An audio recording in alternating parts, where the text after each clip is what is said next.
Halo, perkenalkan saya Elsa Ramadanti. Saya merupakan Paskibraka Nasional 2017, perwakilan dari Bengkulu.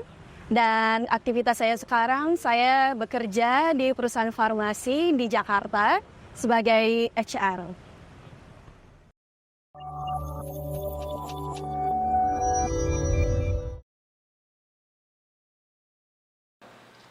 Kepada Sang Merah Putih, hormat, senjata!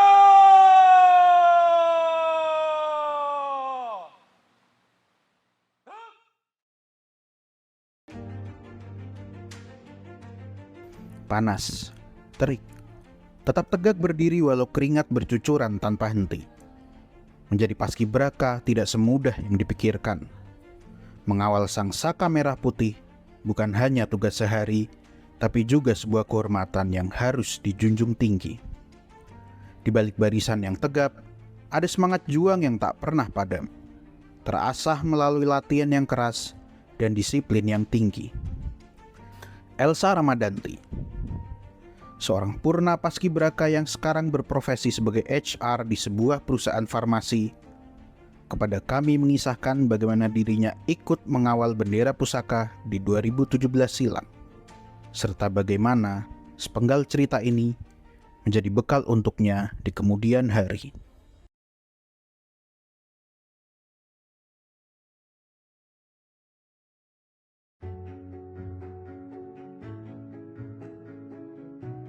Mungkin itu kalau ditanya sebagai paskibraka itu bagaimana ya Kak, ya itu mungkin lumayan panjang sih ceritanya, karena aku dari SMP itu lumayan aktif ya, kita lumayan aktif di paskib. Karena kalau misalnya kita belum menjadi paskibraka, kita sebagai paskibra sekolah misalnya kayak gitu. Jadi selama SMP saya aktif ikut lomba. Jadi kalau di Bengkulu itu di daerah saya aktif banget untuk kita itu lomba di setiap sekolah yang mengadakan lomba-lomba paskib. Waktu SMA itu saya lumayan dilema tuh. Jadi kenapa lumayan dilema? Karena saya SMP juga aktif basket. Tapi di SMA saya harus memilih nih. Saya harus memilih antara basket atau milih sebagai paskib. Akhirnya saya memutuskan untuk ya udah saya kayaknya harus paskib deh, fokus ke paskib. Akhirnya saya meninggalkan basket. Benar-benar saya di SMA itu nggak menyentuh ekskul basket. Sampai akhirnya itu seleksi sekolah lagi. Seleksi sekolah yang dipantau oleh PPI. Itu Purna Paskibraka Indonesia, panitia seleksinya. Akhirnya dipotong yang bisa untuk ikut ke tingkat kota. Akhirnya udah sampai di tingkat kota, itu kita diseleksi lagi untuk ke tingkat provinsi, yang dimana itu perjuangannya lumayan panjang nih Kak, lumayan panjang. Kenapa bisa dibilang panjang?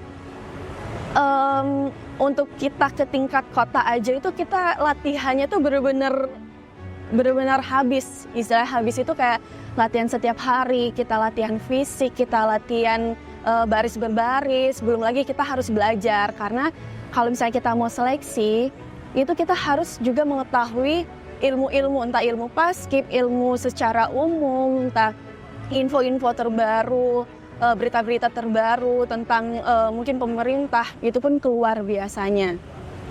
Terus juga sampai akhirnya, alhamdulillah saya lulus untuk di tingkat kota, saya lanjut ke seleksi tingkat provinsi. Jadi kita itu seleksi di kota itu kita langsung dipotong. Ini adalah anak-anak yang di kota dan anak-anak yang akan lanjut ke tingkat provinsi. Akhirnya kita diseleksi itu ya dari mulai tes kota, tes provinsi itu kurang lebih 3 hari masing-masing.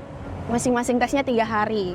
Dan di 3 hari itu lumayan banyak sih Kak, karena kan kita harus memberikan performance lah yang bagus kayak gitu kan. Kita harus menunjukkan kualitas diri kita, entah dari cara kita berdiri, cara kita berbaris, terus juga cara kita berbicara itu pasti harus dilihat, itu pasti.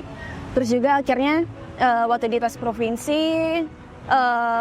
langsung dipisahkan untuk calon-calon nasionalnya dan diseleksi lagi di hari yang sama di saat tes provinsi juga.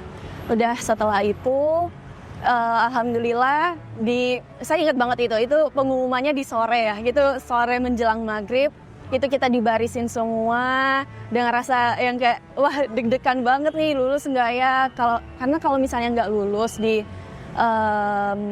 provinsi istilahnya kayak gitu, provinsi atau nasional itu kita balik lagi ke kota, jadi kita jatuhnya dibalikin ke kota dan menjadi paskibraka di tingkat kota nantinya.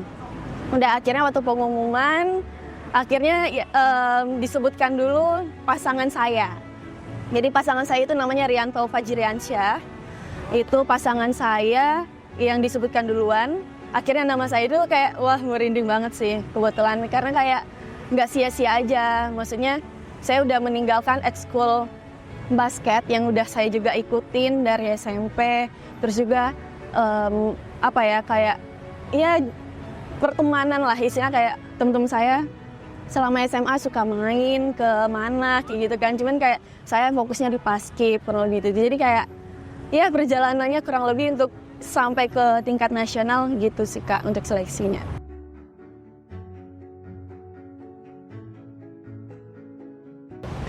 Oke, kenapa? Karena mungkin saya lihat dari SMP itu kan kalau lomba-lomba paskib itu Kak benar-benar euforianya tuh seru banget Kak. Kayak gitu kan.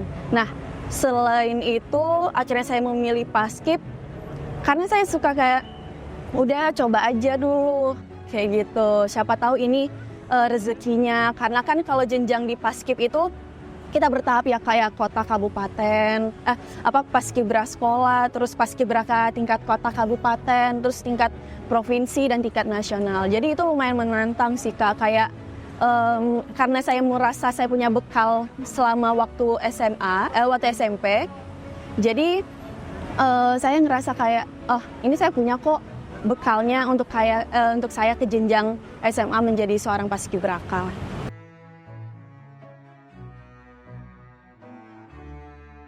Kalau saya kemarin saya latihan persiapan untuk ke nasional itu kurang lebih 2 bulan. Jadi selama 2 bulan itu saya latihan setiap hari. Libur itu ya kalau tanggal merah biasanya, kayak gitu kan. Jadi kita latihan, itu saya latihan dengan pasangan saya, itu benar-benar berdua, kita di-push di sana. Dari mulai fisiknya, terus juga mulai dari cara mannersnya ya Kak, dari cara kita makan bagaimana, itu juga diperhatikan. Terus juga cara kita baris berbaris, kita latihan skill bagaimana cara membawa baki, bagaimana cara menggerek, mengibar bendera, kayak gitu kurang lebih. Nah, sampai akhirnya itu saya latihan dari dari sebelum puasa, bulan puasa, terus sampai setelah puasa.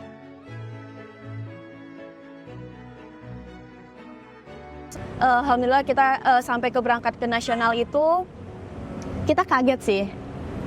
Kita lumayan kaget karena ternyata kita lumayan banyak bertemu dengan orang-orang yang ternyata fisiknya lebih bagus, terus juga skillnya kurang lebih gitu kan. Jadi kayak berarti orang-orang yang dikirimkan ke nasional ini benar-benar dipersiapkan gitu loh dari latihannya. Jadi pelatihannya mungkin kalau misalnya kita di daerah kan lapangannya berbeda ya. Jadi kita latihan yang dimana waktu saya latihan di daerah saya itu rutenya kecil, tapi waktu datang ke Cibubur, karena saat itu di Cibubur, itu benar-benar wah itu ternyata luas banget latihannya kayak gitu. Jadi kita benar-benar hari ke 1 minggu pertama itu kita latihan nge-track namanya. Jadi nge-track itu kita latihan di aspal yang ada di Wisma Sugondo, itu kita rutein ya, tahu kan Kak yang aspalnya yang lurus terus nanti kita ke kiri ya kan. Jadi selama 1 minggu latihan di sana, dari yang mulai ada dikasih bambu supaya tangannya sama kayak gitu kan, dari mulai kaki, terus juga push up juga ada. Jadi kayak kalau dibilang latihannya lumayan berat ya. Kenapa? Karena cuacanya juga lumayan panas. Di Cibubur kan lumayan panas banget ya, kayak pohonnya juga kalau udah di tengah-tengah lapangan tuh kayak nggak ada, jadi lumayan panas. Terus juga latihannya menurut saya tapi seru Kak, walaupun kayak ya capek. Ya jujur ya pasti nggak mungkin nggak capek ya, kayak pasti itu capek banget. Nah tapi latihan di sana tuh kita benar-benar pagi kita olahraga pagi, senam kecil-kecilan terus juga mulai sarapan, terus juga langsung nge-track tadi. Dan setelah 1 minggu itu tadi kita langsung latihan dengan tim dari Pas Pampres kayak gitu. Jadi kita latihan bareng, kita rute dibagi langsung, ini tim pagi, tim sore, lalu nanti diceng. Jadi kayak ya dicobain semua, ada yang menjadi pembawa baki, ada yang pokoknya di tim 8 itu dicobain semua dengan masing-masing timnya kayak gitu kan.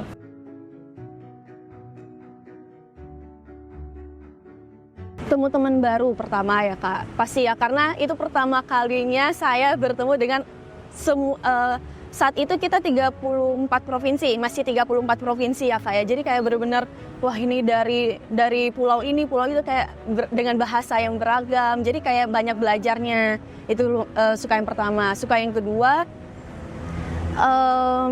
apa ya, kita punya experience baru sih, challenge yang benar-benar memberikan kita banyak ilmu yang akhirnya bisa kita terapin. Nah setelah itu, kalau dibilang dukanya, kalau dibilang kangen sama orang tua, lumayan Kak. Karena kan kita benar-benar 1 bulan no handphone, terus juga komunikasi itu, kalaupun komunikasi dengan orang tua mungkin kita ganti-gantian ya Kak ya, mungkin diberi kesempatan, cuman karena saya memilih untuk nanti aja deh waktu di akhir, karena kan nanti ujung-ujungnya orang tua bisa datang kayak gitu. Kalau duka lainnya mungkin debu ya sih, jadi kesehatan kita lumayan di saat itu tuh karena jadi hitam waktu kita buang ingus, kalau kita flu kayak gitu kan itu jadi hitam, itu lumayan bikin serak, itu sih lumayan menjadi dukanya, kayak polusi mungkin ya gitu sih.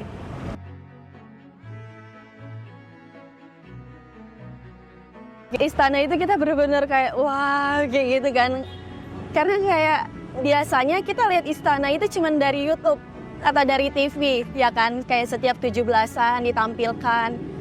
Terus waktu kita masuk di sana tuh kayak wah ini beneran nih bisa masuk ke sini gitu kan. Di istana kan kita nggak bisa sebebas kita di Cibubur ya kayak, kalau latihan kita harus menyesuaikan dari protokol di sana ya. Jadi untuk pertama kali saya yang latihan menginjak rumputnya istana itu benar-benar suatu kebanggaan sih. Dan ada rasa deg-degannya sih Kak, karena kenapa? Kita tuh takut banget untuk salah.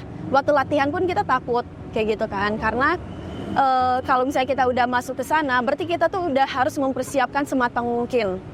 Kayak gitu, kita harus siap dari segi mental kita, terus juga kita harus siap dari fisik kita, jangan sampai ada pingsan, ada apa, gitu kita harus persiapkan.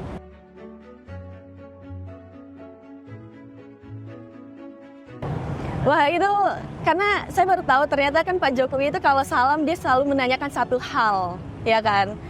Dan itu benar-benar, wah saya salaman nih sama presiden, kayak gitu kan. Jadi sebuah kebanggaan pastinya ya Kak. Jadi ini saya banyak nih ngomong sebuah kebanggaan, karena emang itu sebuah kebanggaan sekali sih Kak.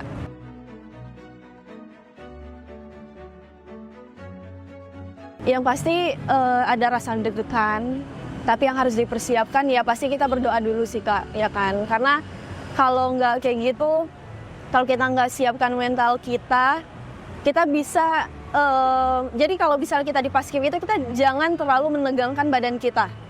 Kenapa? Kalau misalnya kita terlalu menegangkan dengan kondisi kita yang deg-degan, panik kayak gitu, kita bisa jadi pingsan di saat itu juga. Jadi benar-benar kita semua itu harus mempersiapkan mental kita. Terus juga kita berdoa juga supaya lancar juga kegiatannya. Terus juga jangan terlalu nervous sih gitu. Jadi kayak benar-benar kita saling kayak ngebuat diri kita jadi lebih santai. Saya saat udah bertugas itu saya di tim sore Kak. Jadi saya di tim sore itu saya 6 kanan. Itu saya di 6 kanan. Kalau misalnya saat kita di tiang bendera itu saya di sayap kanan gitu. Itu nama timnya apa? Tahu bisa ada yang merah di. Saya tim merah. Tim merah. Iya. Merah putih berarti namanya. Iya betul.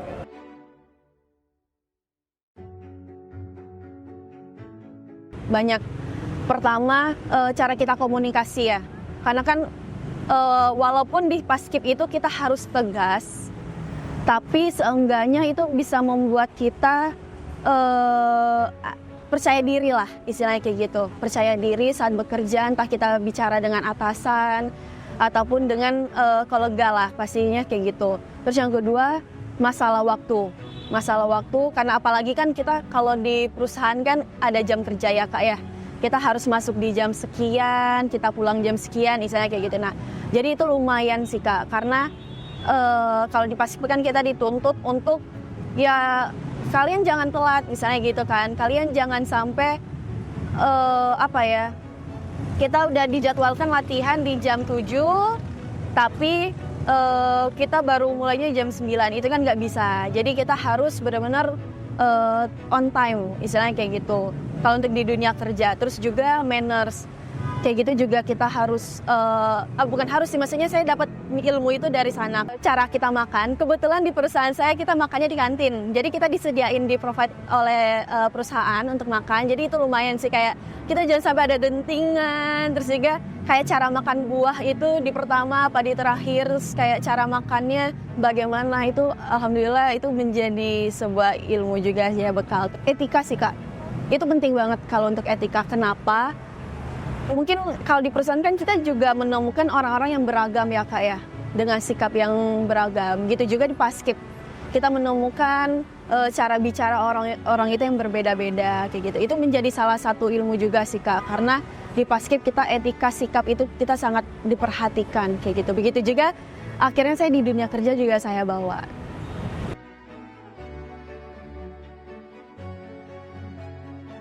Teman-teman yang mau menjadi seorang paskibraka, itu pastinya kalian jangan pernah takut untuk merelakan atau ya fokus dalam satu hal. Misalnya kalian mau jadi seorang paskibraka, tapi kalau misalnya kalian gigih, kalian tahu nih kekurangan kalian, kalian harus persiapkan.